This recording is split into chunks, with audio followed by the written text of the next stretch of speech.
The creative challenge I gave you was to read through the creative brief I provided for a new pharmaceutical product called Adnol. Once again, that's Linda spelled backwards.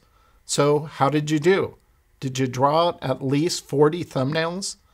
Did you discover any clever concepts or visual twists while you were processing the information and sketching out your ideas?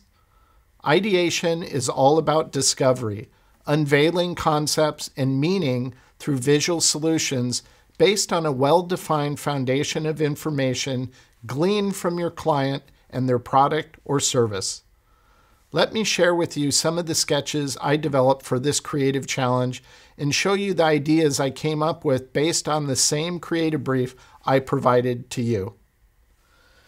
This shows all the totality of sketches I created for this project. Since this project, according to the creative brief, is a pharmaceutical product which is geared for improving cognition skills and memory and thinking, I did a lot of research based off of the human mind and how thoughts are relayed and transferred. And from that, I started sketching out ideas. And I'm not talking about illustrative ability here. This is nothing more than glorified doodling. So when you work out an idea, you might be playing off the idea that a concept or a thought that comes to someone's mind starts obviously in their head. And so we might play off of that to form a graphic that illustrates that. That's all that thumbnailing is all about. It's picking up on those subtle cues that are gleaned through research and then carrying them out in a drawn form.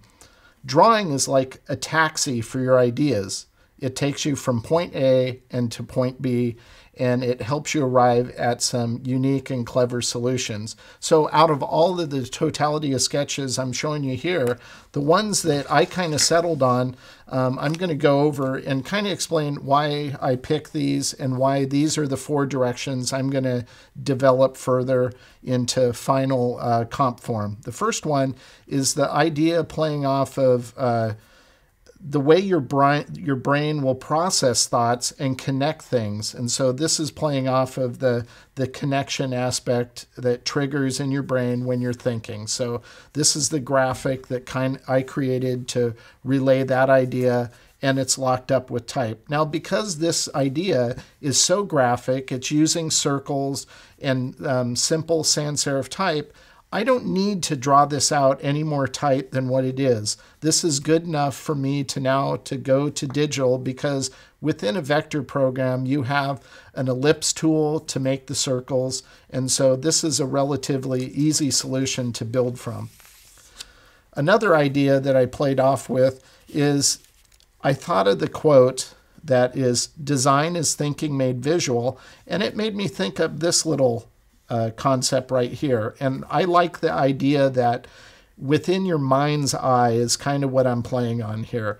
You come up with a thought, and that thought interacts, and that gives you insight, and that's kind of what this mark represents. So I like the way that one came about. So I'm going to be developing this one to move forward with. Another one that I was working on, I wanted to do one that was more type-based, really relied a lot on type. And so it's this one here that I played off of. And with this one, I played off of the letter form A, and I also made it graphically represent the 2 hemispheres of a brain, but also form and use shape association to form the letter A in the name Adnol. So we're going to do that one. And then the last one that I came up with was more of a linear line, one continuous line that forms a face and kind of takes thought in a creative way, meaning it's made up of this circular shape scribbled lines. And this is good to encapsulate and capture the general idea of what I want to do, but I need to refine this drawing and really work it out and draw it out in a more precise manner before I go to digital, and we're going to cover that in the upcoming movie. So that's the process I use to come up with all of these ideas, and it's simply nothing more than drawing out ideas related to metaphors and then pulling them together and those are going to help you come up with clever concepts you can use on your logo design projects. I like to call myself a designer because I feel drawing is design's best friend. The more you utilize your drawing skills, the better you'll get at developing visual identity systems for your clients. Feel free to share your sketches from your own ideas via our Facebook page at vectorbasictraining.com.